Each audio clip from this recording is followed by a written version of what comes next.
ஒன்று ராஜாக்களின் புஸ்தகம் 19வது அதிகாரம் அதனுடைய 7வது வசனத்தை வாசிக்க கேட்கலாம். ஒன்று ராஜாக்கள் 19:7. கர்த்தருடைய தூதன் திரும்ப 2ஆம் தரம் வந்து அவனை தட்டி எழுப்பி, எழுந்திரு, போஜனம் பண்ணு, நீ பண்ண வேண்டிய பிரயாணம் வெகு தூரம் என்றான். கைகளை உயர்த்தி ஹல்லேலூயா. இந்த நாளிலே பேசும்படி கர்த்தர் தந்த அருமையான வாக்குத்தத்தம் இதுதான். நீ பண்ண வேண்டிய பிரயாணம் வெகு தூரம். ஹல்லேலூயா. நீ பண்ண வேண்டிய பிரயாணம் வெகு தூரம். இந்த சம்பவம் நமக்கு நன்றாய் தெரிந்தது. பல முறை நம்முடைய சபையிலே நாம் தியானித்திருக்கிறோம். கிருபையினால ஏசபேல் எலியாவுக்கு நாள் குறிக்கிறாள். 2வது வசனத்திலே ஏசபேல் எலியாவின் இடத்திலே ஆள் அனுப்பி இப்படி சொல்லுகிறாள், அவர்களில் ஒவ்வொருவனுடைய பிராணனுக்கு செய்யப்பட்டது போல நான் நாளை இந்நேரத்தில் உன் பிராணனுக்காக செய்யாதே போனால் தேவர்கள் அதற்கு சரியாகவும் அதற்கு அதிகமாக எனக்கு செய்ய கடவர்கள் என்று ஆக்ரோஷமாக கோபத்தோடு ஆகாபுடைய மனைவியாக காணப்பட்ட ஏசபேல் நாள் குறித்து இந்த வார்த்தையை சொல்லி அனுப்புகிறார். நாளைக்கு இதே டைம்ல ஏசபேல் தன்னுடைய பிராணனை வாங்க நாள் குறித்து விட்டாள் என்பதை அறிந்ததும் 3வது வசனத்திலே சொல்லப்பட்டிருக்கிறது, தன் பிராணனை காக்க பெர்சபாவுக்கு புறப்பட்டு போனான். அவன் வனாந்திரத்தில் ஒரு நாள் பிரயாணம் போய் ஒரு சூரை செடியின் கீழ் உட்கார்ந்து தான் சாக வேண்டும் என்று கோரி, அது ஒரு ரிக்வெஸ்டா வைக்கிறார். போதும் கர்த்தாவே, என் ஆத்துமாவை எடுத்துக்கொள்ளும், நான் என் பிதாக்களை பார்க்கலாம் என்று சொல்லி ஒரு சூரை செடியின் கீழே படுத்து கொண்டு நித்திரை பண்ணினான். ரொம்ப ஆச்சரியமா இருக்கும். அவன் ஓடினது எதற்கு? தன் பிராணனை காக்க. அவனுடைய விண்ணப்பம் என்ன? நம்ம ஓட்டத்துக்கும் நம்ம விண்ணப்பத்துக்கும் சம்பந்தமே இருக்காது. ஆமா, நீ எதுக்கு ஓடுன? அது பிராணனை காக்க. உனக்கு என்ன செய்யணும் சொல்லு, எனக்கு கொல்லுங்க ஆண்டவரே. நம்முடைய ஓட்டத்துக்கும் நம்ம கேட்கறதுக்கும் சம்பந்தமே இருக்காது. அதனால எலியா நம்மை போல அவன் எப்படி வாழ்ந்துட்டு இருக்கிறான். ஆனா அவன் கேட்கறத பாரு, அவனுக்கு என்ன தேவை. ஆனா அவன் ஜெபத்தை பாரு.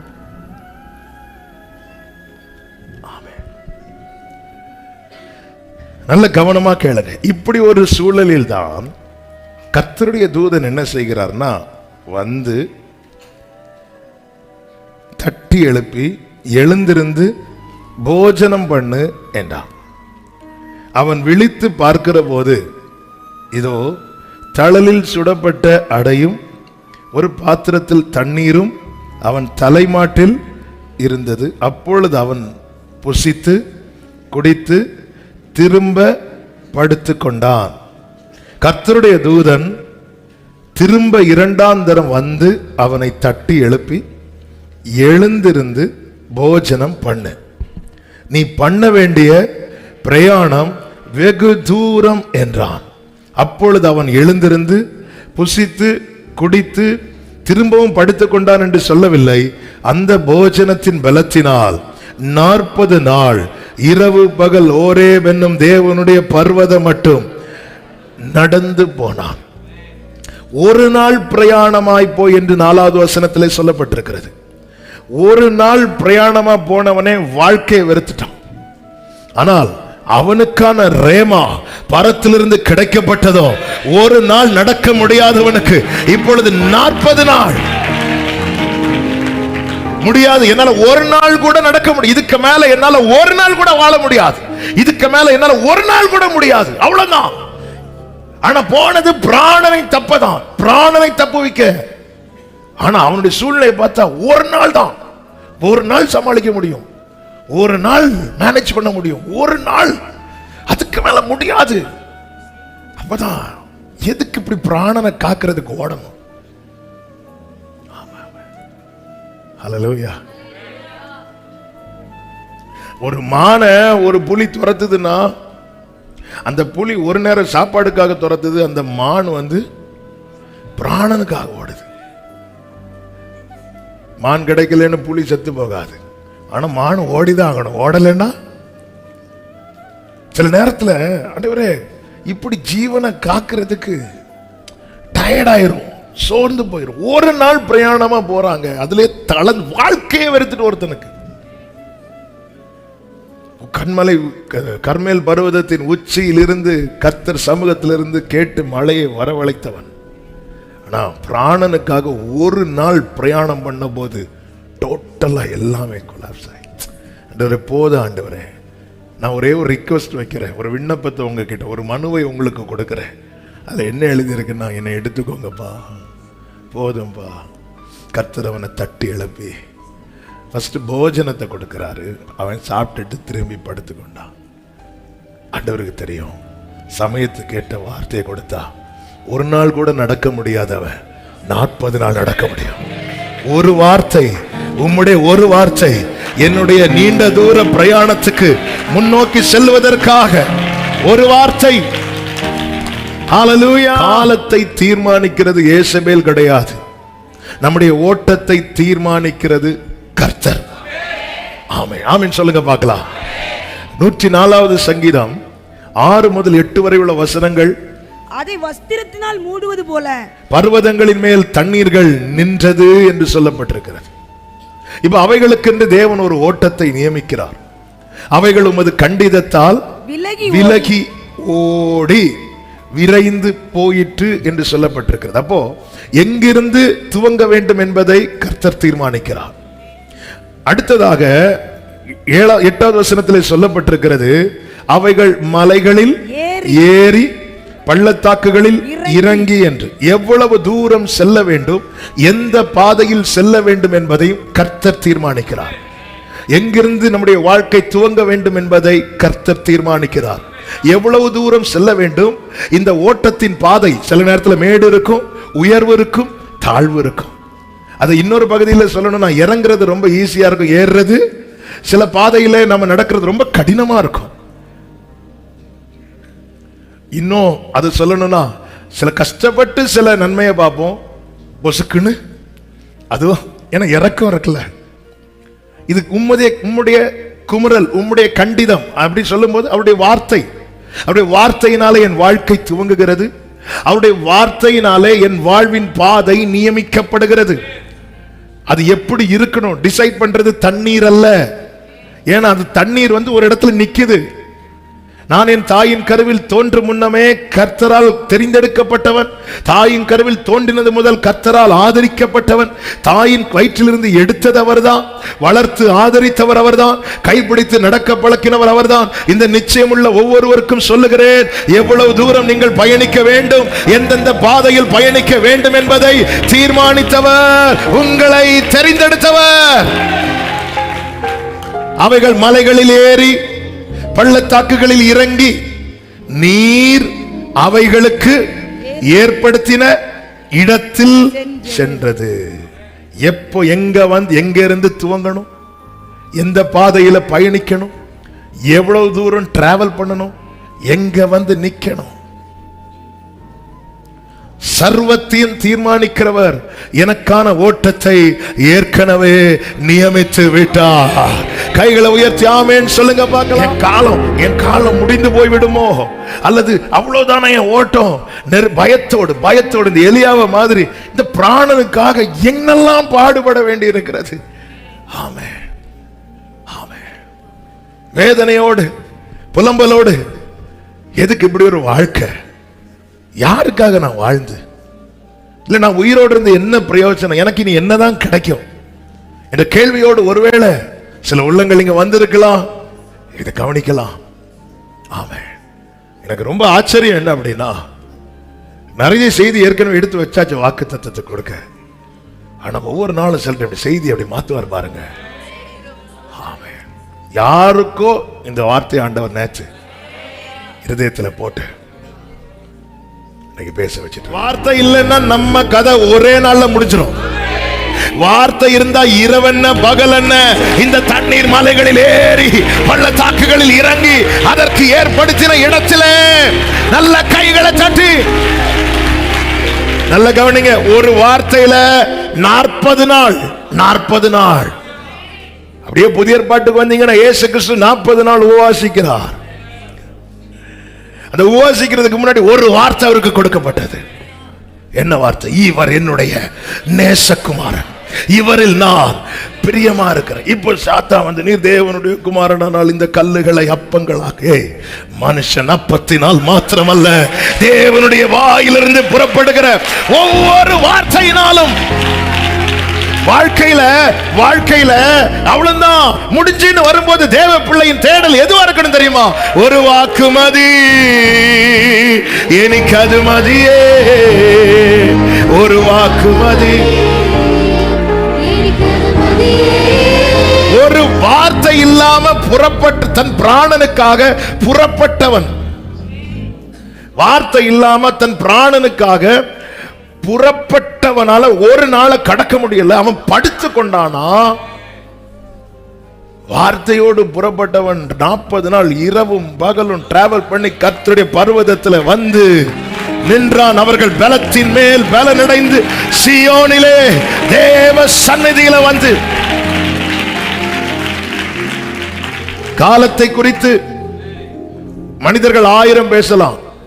சிலர் பாருங்க, நம்முடைய நெருக்கமான சூழ்நிலையை பார்த்து சொல்லுவாங்க, இவங்க இப்படியே போனா இவங்களே சூசைட் பண்ணிடுவாங்க. மனுஷன் பேசுவான், நிறைய பேசுவாங்க. வேதம் சொல்லுகிறது, காலத்தையும் சமயத்தையும் என் தேவன் மாற்றுகிறவர். ஏசாயா 26வது அதிகாரம் அதனுடைய 15வது வசனத்தில் இப்படி சொல்லப்பட்டிருக்கிறது, இந்த ஜாதியை பெருக பண்ணினீர். கர்த்தாவே, இந்த ஜாதியை பெருக பண்ணினீர், நீர் மகிமைப்பட்டீர். தேசத்தின் எல்லை எல்லாவற்றையும் நெடுந்தூரத்திலே தள்ளி வைத்து. என்ன இந்த வார்த்தை காண்பிக்கிறது? என் வாழ்க்கையில தேவன் சில பெருக்கத்தை தீர்மானிச்சிட்டார். ஆனா எல்லை என்பது ரொம்ப சின்னதா இருக்குது. அவர் என்ன செய்தார்? பெருக்கத்தை குறைக்காம எல்லைய விரிவாக்கிட்டார். என் தேவன் இதை என் வாழ்க்கையில செய்வார். நம்புறவங்க மாத்திரம் நல்ல கைகளை தட்டி ஜீசஸ். 75 வயது ஆபிரகாம் 86வது வயதா இருக்கும் போது அவன் சரீரம் கொஞ்சம் கொஞ்சமா டவுன் ஆக ஆரம்பிச்சுட்டு, கர்த்தர் என்ன செஞ்சிருக்கணும்? எல்லாம் சின்னதா இருக்கிறதுனால பெருக்கத்தை குறைச்சிருக்கணும். கர்த்தர் பெருக்கத்தை கூட்டுறார். நட்சத்திரத்தை பாருங்கிறார். 75 வயசுல ஆபிரகாமுக்கு வாக்குத்தத்தம். பைபிள் கணக்குப்படி முடியக்கூடிய டைம்ல. ஆனா ஆபிரகாம் 175 வருடங்கள் வாழ்ந்தான் என்று வேதம் சொல்லுகிறது. ஏன் இப்படி 100 வயசுலயே உங்க சரீரம் செத்து போச்சுலாங்க? இந்த ஜாதியை பெருக பண்ணினீர். ஆண்டவரே, எல்லாம் ஓட்ட முடிகிற டைம் ஆகும்போது இப்ப நீங்க உங்க என்னெல்லாம் செஞ்சுட்டு இருக்கிறீங்க? வெயிட் பண்ண அந்த எல்லைய. இந்த பகல் வேளையில உண்மையா மனசை தொட்டு சொல்லணும். எத்தனையோ இடத்துல அவர் அந்த எல்லையை தள்ளி வச்சதுனாலதான் இன்னும் நான் ஓடிட்டு இருக்கிறேன்னு சொல்றவங்க மாத்திரம் உங்க கைகளை உயர்த்தி அப்படியே ஒரு நிமிஷம் கண்களை மூடி, ஆண்டவரே, என்ன நீங்க மனசுல வச்சிருக்கிறீங்களா? ஆண்டவரே, நீர் மகிமைப்பட, நீர் மகிமைப்பட. அப்படிதான் இருக்காங்க. இந்த ஜாதியை பெருக பண்ணி நீர் மகிமைப்பட்டு, நீர் மகிமைப்பட. என் வாழ்க்கையின் எல்லையை நீங்க தள்ளி வச்சிருக்கிறீங்களாப்பா? நீர் மகிமைப்பட, நீர் மகிமைப்பட, நீர் மகிமைப்பட, நீர் மகிமைப்பட, நீர் மகிமைப்பட. என் வாழ்வின் எல்லையை நீங்க தள்ளி வச்சிருக்கிறதற்காக நீர் மகிமைப்பட, நீர் மகிமைப்பட, நீர் மகிமைப்பட. நீர் இந்த வார்த்தையை சொல்லு, இந்த வார்த்தையை சொல்லுங்க, நீர் மகிமைப்பட. ஏசாயா 51வது அதிகாரம் அதனுடைய 13, 14 வசனங்கள்ல இப்படி சொல்லப்பட்டிருக்கிறது, இடுக்கண் செய்கிறவன் அழிக்க ஆயத்தமாய் இருக்கிற போது நீ அவனுடைய உக்கிரத்துக்கு நித்தம் இடைவிடாமல் பயப்படுகிறது என்ன? இடுக்கண் செய்கிறவன், உனக்கு தீங்கு செய்யணும்னு நினைக்கிறவன், உன் கதையை முடிக்கணும்னு நினைக்கிறவன், உன்னை அழிக்க ஆயத்தமாகிற போது நீ அவனுடைய உக்கிரத்துக்கு நித்தம் இடைவிடாமல் பயப்படுகிறது என்ன? அடுத்த வார்த்தை, இடுக்கண் செய்கிறவனுடைய உக்கிரம் எங்கே? ஆண்டவர் ரொம்ப நாளா நினைச்சிட்டு இருக்காரு எங்க? அது ஒண்ணு எந்த விதத்துல பாதிச்சது? அடுத்த வார்த்தையில சொல்லப்பட்டிருக்கிறது, ஆமென், சிறைப்பட்டு போனவன் தீவிரமாய் விடுதலை ஆவான். இனி கவனிங்க, அவன் கிடங்கிலே சாவதும் இல்லை, அவனுடைய அப்பம் குறைபடுவதும் இல்லை. ஆமென், ஹல்லேலூயா. அப்ப எங்க என் கதை முடியணும்னு தீர்மானிக்கிறது ஏசபேல் அல்ல. அவன் கிடங்கிலே சாவதில்லை, தீவிரமாய் விடுதலை ஆவான். மரணத்தின் திறவுகோல், பாதாளத்தின் திறவுகோலை உடையவர், சதா காலங்களிலும் உயிரோடு இருக்கிறவர். அவர் என் நல்ல மேய்ப்பர், நான் தாழ்ச்சி அடைய விடாதவர். மரண இருளின் பள்ளத்தாக்கில் நடந்தாலும் பொல்லாப்புக்கு பயப்படாதபடிக்கு என்னோடு இருக்கிறவர். குழியில தூக்கி போட்டது யோசேப்பை எதுக்குன்னு? அங்க சாகிறதுக்கு, பயமுறுத்துறதுக்கா இல்ல, சாகிறதுக்கு. அவன் கிடங்கிலே சாவதில்லை. தீர்மானிக்கிறது கர்த்தருங்க, தீர்மானிக்கிறது கர்த்தர். எனவேதான் தாவீது சொல்லுகிறார், என் காலங்கள் கர்த்தருடைய கையில. இந்த பகல் வேளையில உங்க வலது கரத்தை உயர்த்தி இந்த வார்த்தையை சத்தமா சொல்லுங்க, என் காலங்கள் கர்த்தருடைய கரத்தில் இருக்கிறது, என் காலங்கள் கர்த்தருடைய கரத்தில் இருக்கிறது, என் காலங்கள் கர்த்தருடைய கரத்தில் இருக்கிறது. ஏசாயா 7வது அதிகாரம் அதனுடைய 2-3 வசனங்களிலே நீங்கள் பார்த்தீர்களே ஆனால், சீரியர் எப்பிராயீமை சார்ந்திருக்கிறார்கள் என்று தாவீதின் குடும்பத்துக்கு அறிவிக்கப்பட்ட போது, ராஜாவின் இருதயமும் அவன் ஜனத்தின் இருதயமும் காட்டில் உள்ள மரங்கள் காற்றினால் அசைகிறது போல அசைந்தது. ஒரு செய்தி அப்படியே ஒரு துக்கத்தை கொடுக்குது, ஒரு பயத்தை கொடுக்குது. அந்த இருதயம் அப்படி ஷேக்காக ஆரம்பிக்குது. வெரி நெக்ஸ்ட் வெர்ஸ்ல இப்படி சொல்லப்பட்டிருக்கிறது, அப்பொழுது கர்த்தர் ஏசாயாவை நோக்கி. இன்னைக்கு காலையில் இந்த வார்த்தையை பார்க்கும்போது என் இருதயம் ஆடுதுனாலே அவர் பார்த்துட்டு சும்மா இருக்க மாட்டார். இவங்க இனி இப்போ வஸ்திரத்தை கிழிக்கல ஒண்ணு அப்படி அப்படி சில செய்தி கேட்கும்போது, சில நியூஸ் கேட்கும்போது அப்படி நெஞ்சில் அப்படி ஒரு ஷேக் ஆகும். ஆமென். ஆண்டவர் உடனே ஏசாயா, நீ போ, அவனை எதிர்கொண்டு போ, போய் அவனை பார்த்து சொல்லு. 6வது வசனம் 4வது வசனத்துல நீ சொல்லு, நீ அவனை நோக்கி சீரியர் எப்பிராயீமோடும் ரெமலியாவின் மகனோடு உனக்கு விரோதமாய் தூராலோசனை பண்ணி. பாருப்பா, உனக்கு அகேன்ஸ்டா எழும்புற தூராலோசனை எனக்கு தெரியும்.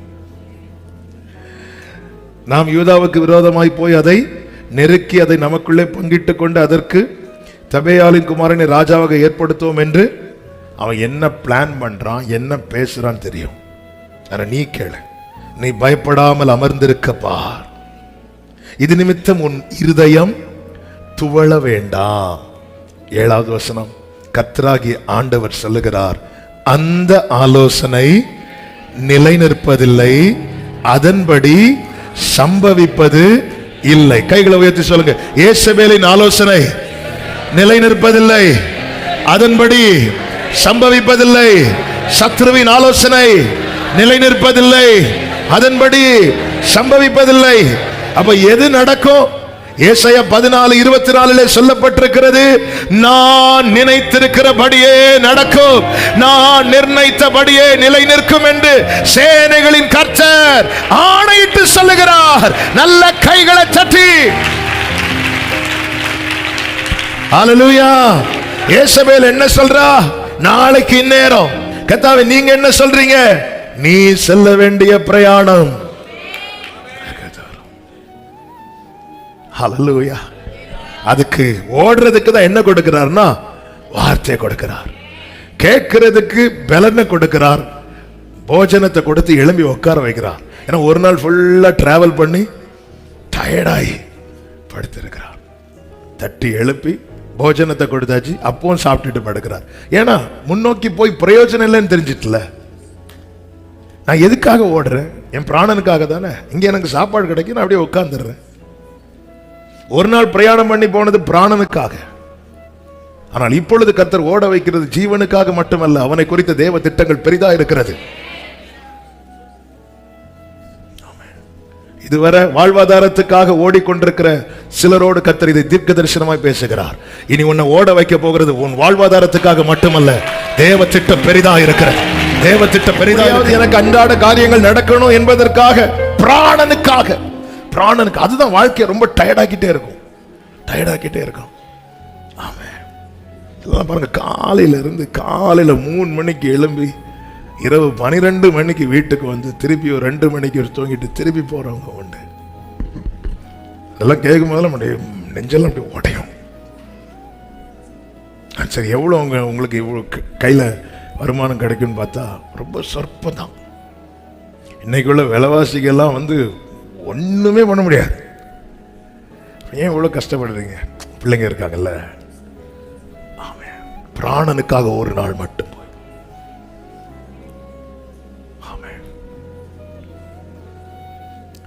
நீ செல்ல வேண்டிய பிரயாணம் வெகு தூரம். என் பிரயாணம் வெகு தூரம் என்பதின் அடையாளம் என்ன?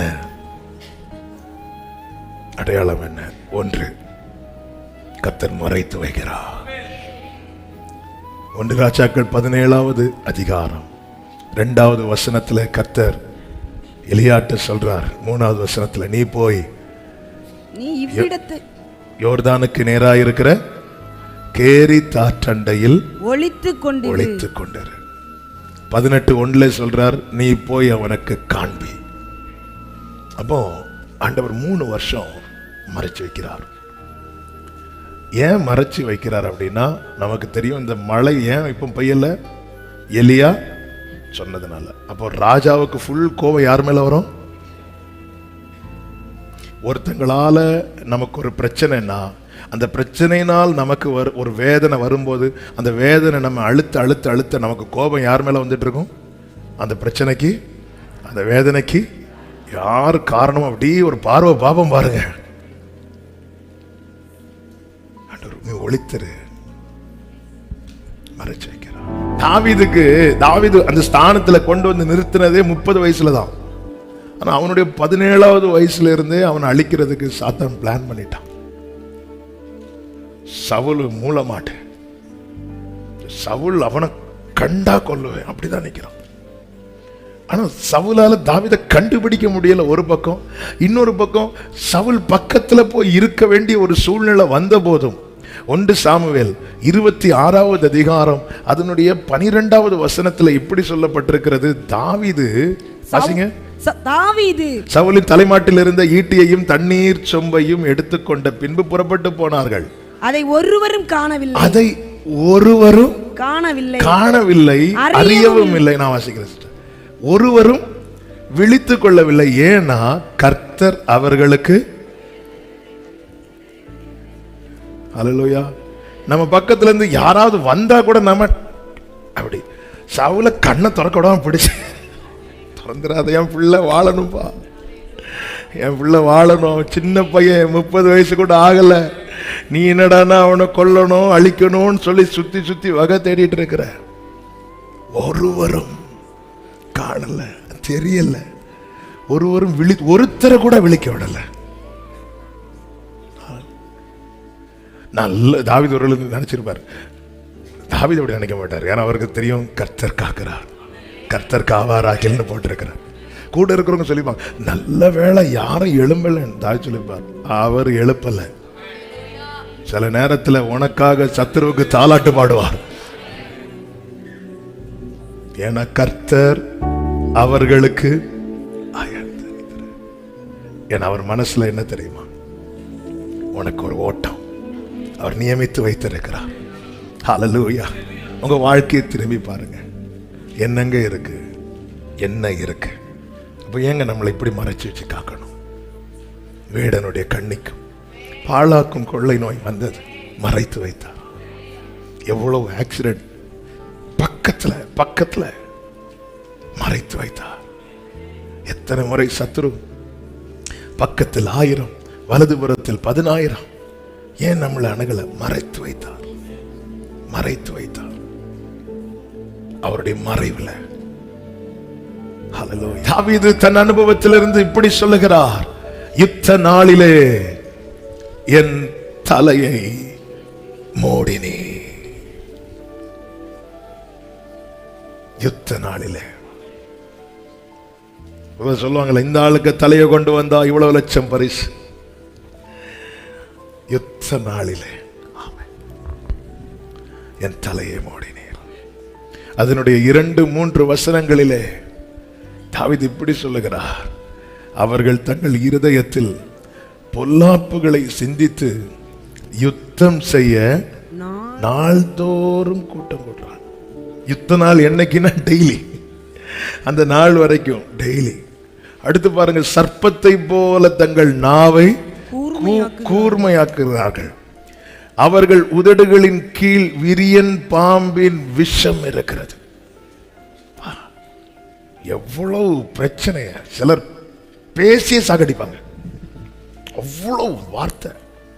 அந்த அனுபவத்தை சொல்றாரு. அந்த அவங்க பேசுறாங்க பாருங்க, அந்த உதட்டுக்கு கீழே விரியன் பாம்புக்கு.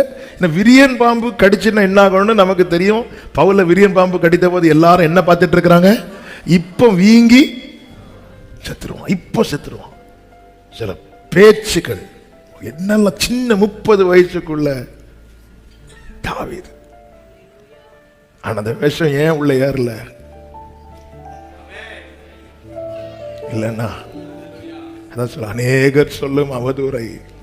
என்னெல்லாமோ பேசினாங்க, என்னெல்லாமோ பேசினாங்க. எப்படியெல்லாம் சபிக்க முடியுமோ சபிச்சாங்க.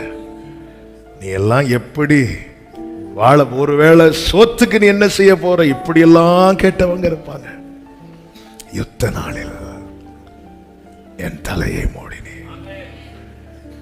5வது வசனத்திலே தாவீது சொல்லுகிறார், அகங்காரிகள் எனக்கு கண்ணியையும் கயிறுகளையும் மறைவாய் வைக்கிறார்கள். வழியோரத்திலே வலையை விரித்து எனக்கு சுருக்குகளை வைக்கிறார்கள். வழியோரம்னா எனக்கான பாதையில் என்ன போக விடாதபடிக்கு கண்ணிகள், கயிறுகள், சுருக்குகள். யுத்த நாளிலே என் தலையை மூடி. நேரம் போகிறதுனால கொஞ்சம் வேகமா சொல்லி முடிக்கிறேன்.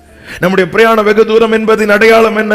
சத்துருவை சேர விடவில்லை இந்த ஏசபேல். அதுக்கப்புறம் எலியா கிட்ட சேரவே விடல, நெருங்க விடல,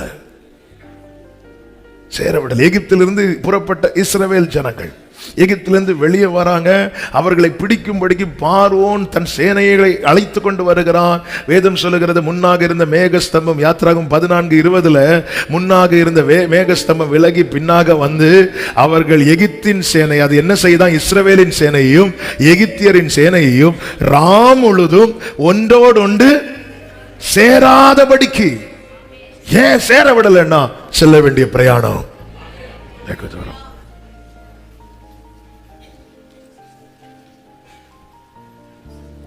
உன்னை தொடுவோ என் கண்மணியை தொடுவதா.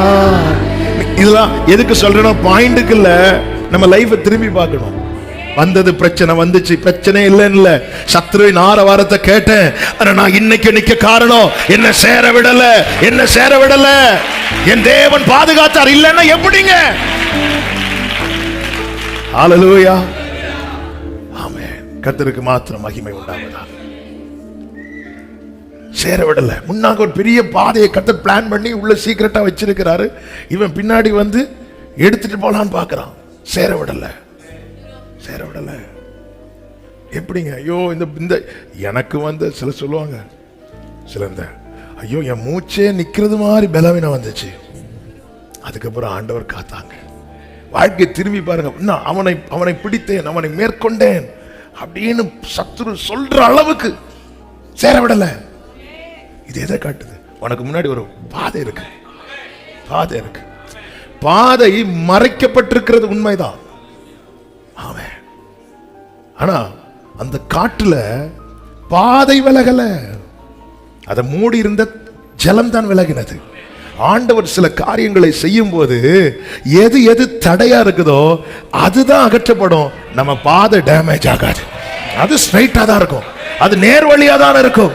உங்களை அதிசயமாய் நடத்தி வந்த ஏன் ஆண்டவரை சேர விடலைன்னா உனக்கு முன்னாடி ஒரு ட்ராக் இருக்குப்பா, உனக்கு முன்னாடி ஒரு பாதை இருக்கு, நீ பண்ண வேண்டிய பிரயாணம். அந்த பாதையை பார்க்காததுனாலதான் இஸ்ரவேலர்கள் சொன்னாங்க, எகிப்துல கல்லறை இல்லை என்றா இங்கே கொண்டு வந்தீங்க.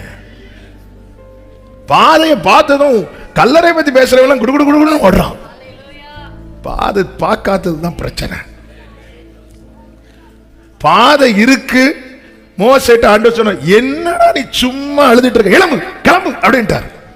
புறப்பட்டு போ அப்படிங்கிறார். Go ahead, முன்னாடி போ. முன்னாடி போங்கிறீங்க, பாதை இருக்கு. பாதை இல்லைன்னா சொல்ல மாட்டார். பாதை இல்லைன்னா மோசைக்கு ஓட்ட முடியும் போது வாண்டார், போன்னு சொல்லல, வாண்டார். அவருக்கு தெரியும் இன்னும் சத்துருவை சேர விடாம கிருபையை பாதுகாத்து வருகிறார்னா என் முன்னாடி சமுத்திரம் அதை மறைத்திருந்தாலும் கர்த்தர் எனக்கு ஒரு பாதையை வைத்திருக்கிறார். ஆமென் சொல்லுங்க. செல்ல வேண்டிய பிரயாணம் வெகு தூரம் என்பதின் அடுத்த அடையாளம் என்ன தெரியுமா? அவர் பலப்படுத்துவார், பலப்படுத்துவார். 1 ராஜாக்கள் 19வது அதிகாரம் அதனுடைய 8வது வசனத்தை வாசிக்க கேட்கலாம். அப்பொழுது அவன் எழுந்திருந்து புசித்து குடித்து அந்த போஜனத்தின் பலத்தினால் 40 நாள் இரவு பகல் ஓரேப் என்னும் போஜனத்தின் பலத்தை கொடுக்கிறார், பலத்தை கொடுக்கிறார், பலத்தை கொடுக்கிறார். தளர்ந்த நேரம், திடனற்ற நேரத்தில் எல்லாம் வார்த்தையாகிய மன்னாவை தந்து கர்த்தர் பலப்படுத்துறாருன்னா புரிஞ்சுக்கோங்க, பண்ண வேண்டிய பிரயாணம். கைகளை தட்டி ஆண்டவருக்கு மகிமை. ஹalleluya. வார்த்தையை தந்து பலப்படுத்துறாருனாலே பண்ண வேண்டிய பிரயாணம். ஹalleluya, ஹalleluya, ஹalleluya. இயேசுவை, அதாவது இதெல்லாம் எதுக்கு சொல்றேன்னா நம்ம லைஃபை வச்சு பாருங்க, லைஃப் வச்சு பாருங்க. நமக்கு அந்த பாதையை சிவந்த சமுத்திரம் மூடி இருக்கிறதுனால நம்ம இஸ்ரவேல் ஜனங்களை மாதிரி அதுல இருந்து அப்படியே தூக்கி இங்க கொண்டு வந்து இங்கயா, நமக்கு பாதை தெரியாததுனால. ஆனா இன்னைக்கு கர்த்தர் தருகிற வார்த்தை இதுதான், நீ வார்த்தையை கேளு, வார்த்தையை கேளு. பண்ண வேண்டிய பிரயாணம் வெகு தூரம். எத்தனை முறை தளர்ந்து சிலர் வருவாங்க, சிலர் வருவாங்க திடீர்னு வந்துட்டு வெளியே நிற்க, சிலர் நிற்கும் முடிச்சுட்டு உங்ககிட்ட கொஞ்சம் நான் பேசணுமா, சரி நீங்க வாங்க. ஆராதனை முடிச்சுட்டு ஏதோ பேசணும்னு சொன்னீங்க, இல்லை இல்லை நான் ஆண்டவர் பேசிட்டாங்க நான் போறேன். அதான் ஆராதனை முடிச்சுட்டு பேசுங்கன்னு சொல்றது. நாம் பேசி எஃபெக்ட் இருக்காது. இங்க இருந்து ஒரு வார்த்தை வந்தா 100% தெரியும், அது ஏதோ ஒண்ணு கண்டிப்பா ஆண்டவர் சமூகத்துல இருந்து ஆண்டவர் பலப்படுத்துறாருனாலே. எதுக்குங்க பலப்படுத்து, எதுக்குங்க பலப்படுத்து? இல்லைன்னா ஏசாயாவை மாதிரி ஆள் அனுப்பி சொல்லுவார், உன் வீட்டு காரியத்தை ஒழுங்குபடுத்து, அவன் பலனால் இது கொண்டு அவர், அதாவது நம்ம கூட பேசுறாருன்னா நம்ம இருதயத்துக்கு தெரியும், தெரியும், அது தட்டும், கொழுந்து விட்டு எரியும். அதான் எனக்கான ரேமா. செய்தி கேட்க நல்லா இருக்கும், எல்லாம் நல்லா இருக்கும். ஆனா என் கூட பேசுறாருன்னா நல்லா தெரியும், நல்லா தெரியும். என் சிந்தை அதுவரை வேற எங்கேயா போயிட்டு இருக்கோம். இந்த வார்த்தை வரும்போது அப்படியே சிந்தைகள் பிடிச்சு நிற்கும், ஒன்றைதான், உனக்கு தான், உனக்கு தான். ஏன்னா இருதயத்தை திறக்கிறது கர்த்தர். அந்த வார்த்தை ஆழமா விழுந்துற இருதயத்துல நினைச்சாலும் மறக்க முடியாது. லீதியாளுடைய இருதயத்தை யார் திறந்தார்? கர்த்தர் திறந்தார், கர்த்தர் திறந்தார். இது எனக்கான வார்த்தை தான். அந்த வார்த்தை அப்படி இருக்க பிடிக்கிறாங்க தெரியுமா, அவங்கள இந்த வார்த்தை வெட்கப்பட்டு போக விடாது.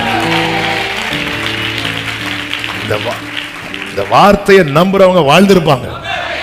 உடன்படிக்கை பெட்டிக்குள்ள வைக்கப்பட்ட மன்னா எப்படி கெடாமல் இருந்ததோ அப்படியே வார்த்தை உடையவர்கள் வாழ்க்கை ஆசீர்வாதமா இருக்கும். ஆமென் சொல்லுங்க பார்க்கலாம். பலப்படுத்துகிறார். இன்னொரு காரியத்தை கூட சொல்லிட்டு நான் ஜெபிக்க விரும்ப, ஏற்கனவே அதை டச் பண்ண, எதற்காக பிரயாணத்தை தொடர பண்ணுகிறார் அது தெரியணும்ல. எதுக்காக? அப்பா ஒரு அடக்காராதனை நடத்திவிட்டு ஒரு ஸ்தோத்திர கூட்டம் வச்சிருக்கிறாங்க. அதில் அப்பா நானும் கூட போகிறேன். அப்போ அப்பா சும்மா அங்கே நிறைய பேர் இருக்கிறாங்க, தேவனை அறியாதவங்க எல்லாம் இருக்கிறதுனால அப்பா அப்படி காஸ்பல் டச் பண்ணுறதுக்காக சும்மா அப்படி கேட்டான். மனுஷன் ஏன் மறிக்கிறான் அப்படின்னு சொல்லிட்டு ஒரு கேள்வி வைக்கிறாங்க. சரி, அந்த மனுஷன் ஏன் மறிக்கிறான், சரி விட்டுருங்க. அந்த கேள்வி வச்சோடனே ஒரு சகோதரி, பூமியின் பாரம் குறைய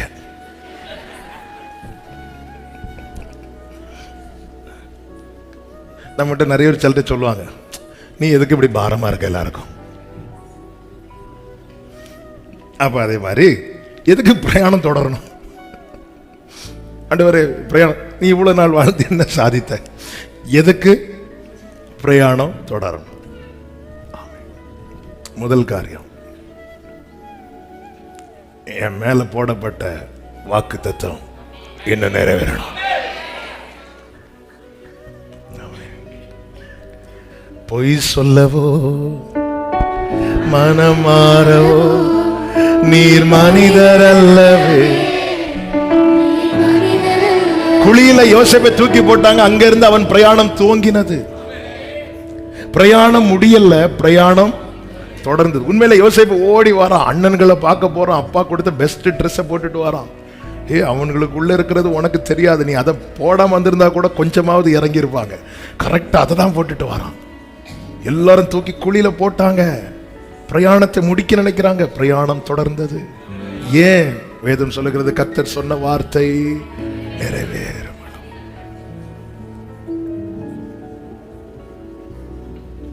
என் ஓட்டத்தில்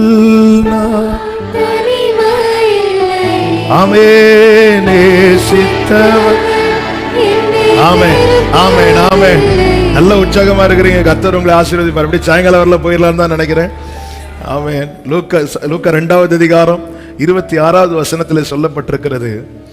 ஆமென். கர்த்தராகிய கிறிஸ்துவை காணும் முன், லூக்கா 2:26, கர்த்தருடைய கிறிஸ்துவை நீ காணும் முன்னே மரணமடைய மாட்டாய் என்று பரிசுத்த ஆவியினாலே அவனுக்கு உனக்கு கொடுக்கப்பட்டதை நீ காணும் முன்னமே மரணம் அடைய மாட்டாய். ஏன்னா வார்த்தை கொடுத்தவர் யாரு? பரிசுத்த ஆவியானவர். அதனாலதான் வேதத்தில் சொல்லப்பட்டிருக்கு, நான் உன் வாயிலே என் வார்த்தையை அருளி என் கரத்தின் நிழலினாலே உன்னை. வார்த்தை யார் மேல இருக்கோ அவங்க மேல பாதுகாப்பு இருக்கு. வார்த்தை நிறைவேறும், வார்த்தை நிறைவேறும். இரண்டாவது, எதுக்காக தேவன் பிரயாணத்தை தொடர பண்ணுகிறார் தெரியுமா?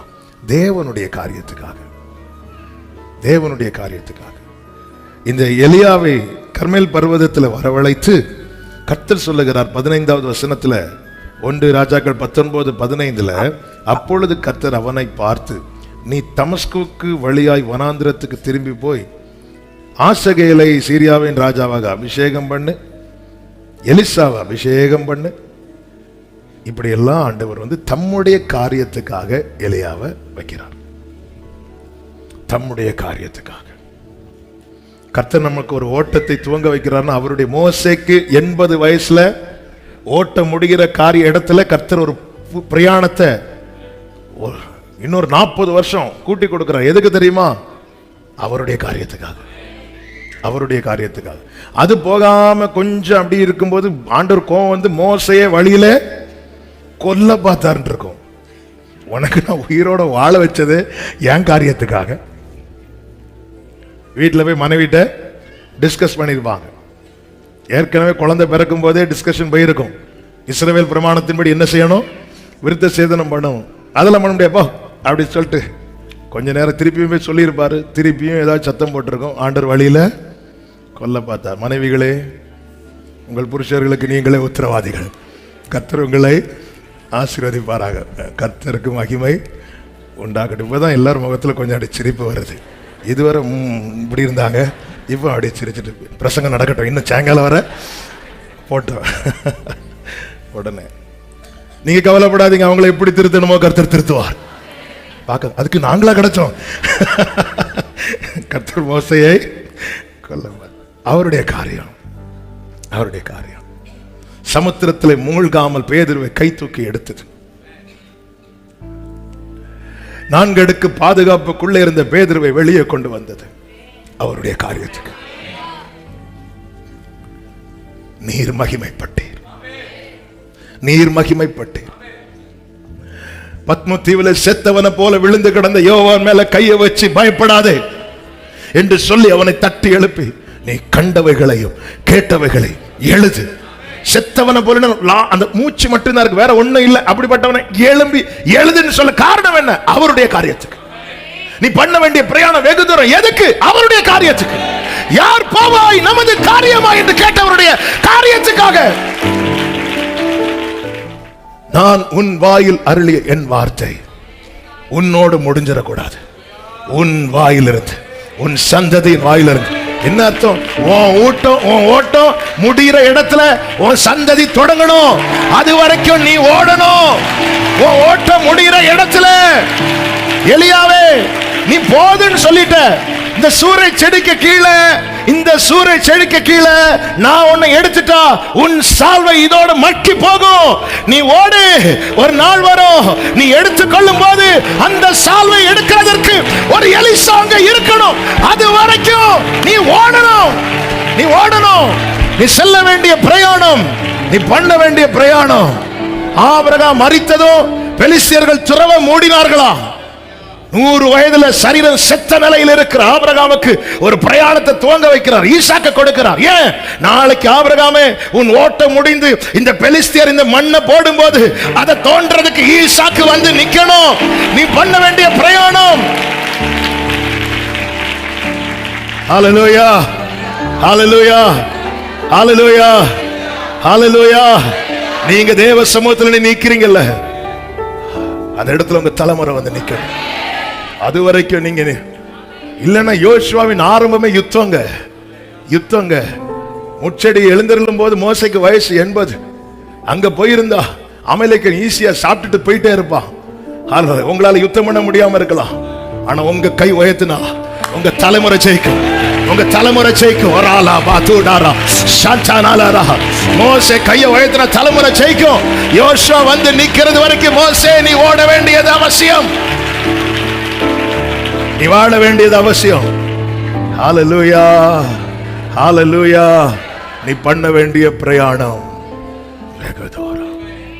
ஆண்டவரே, உங்க வாழ்க்கையை பாருங்க, மறைச்சு வைக்கிறாரா? தீங்கு சேர விடாம காக்கிறாரா? பலப்படுத்துறாரா? பலப்படுத்துறாரா? பவுல் சொல்றாரு, இந்த தேகத்தை விட்டு பிரிந்து அவரோடு இருக்கணும்னு ஆசையா இருக்கு, ஆனாலும் நான் இந்த தேகத்தில் குடியிருப்பது உங்களுக்கு அவசியம். ஜீவன் அவர் கையில இருக்கு. உங்களை வாழ வைக்கிறாருன்னா இன்னொருத்தங்களுக்கு அவசியம் நீங்க வாழ்றது. இன்னொருத்தங்களுக்கு அவசியம் நீங்க வாழ்றது. இன்னொருத்தங்களுக்கு அவசியம் நீங்க வாழ்றது. அதனால எதுக்கு இந்த வாழ்க்கை? ஏன் இந்த வாழ்க்கை?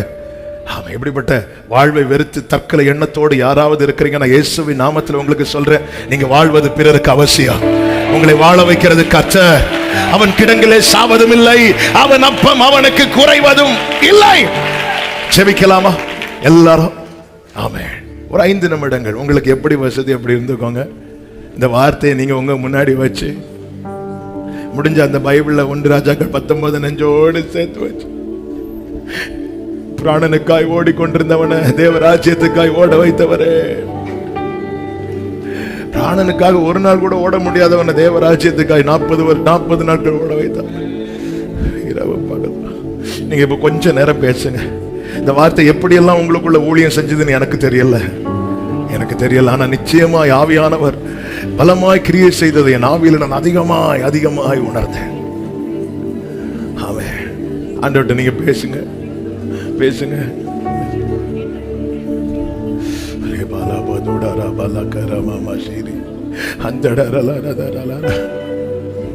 இனி நான் வாழ்ந்து என்னத்திற்கு? கர்த்தர் சொல்ற, நீ வாழ்வது அவசியம்.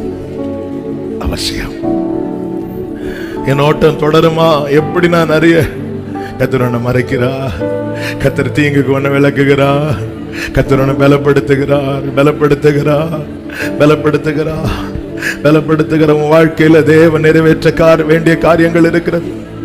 நீ தேவ திட்டத்துக்கு தேவையானவன், தேவ திட்டத்துக்கு தேவையானவள்.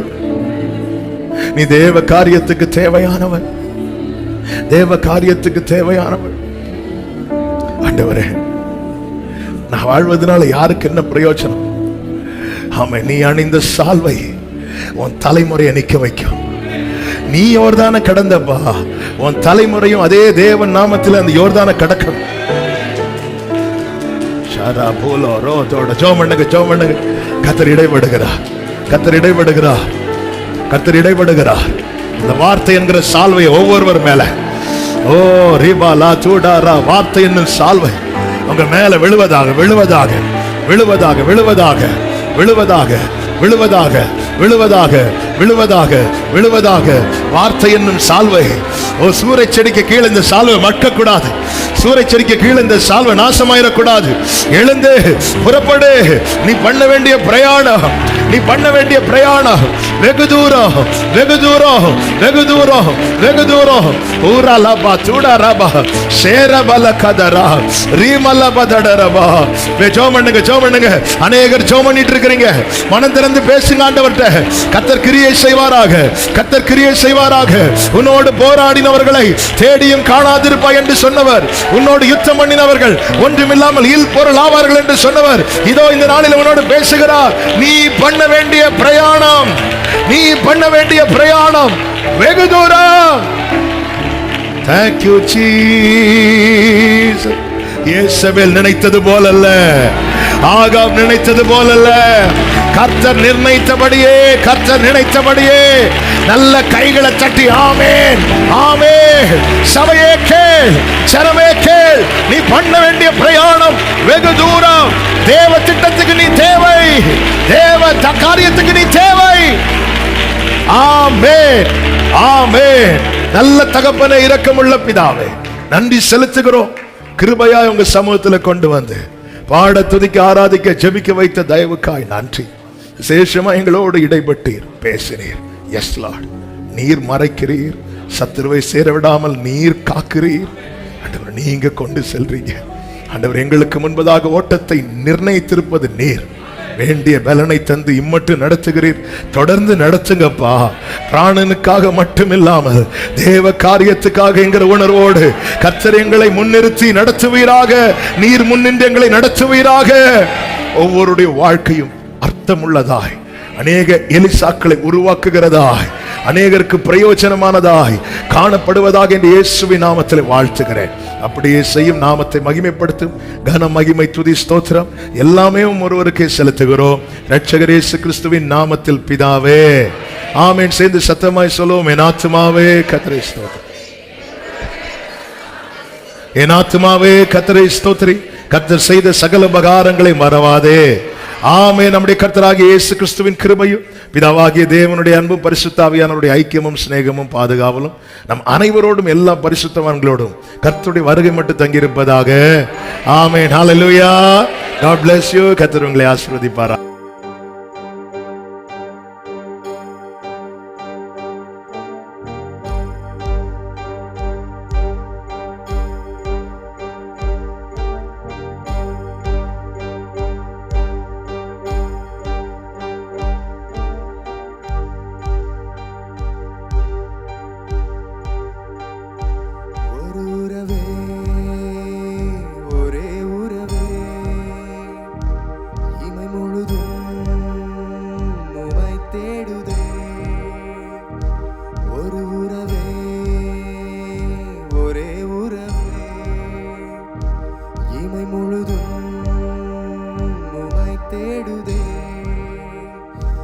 பரிசுத்த வாழ்க்கை வாழவே இதயம் ஏங்கி தவிக்குதே.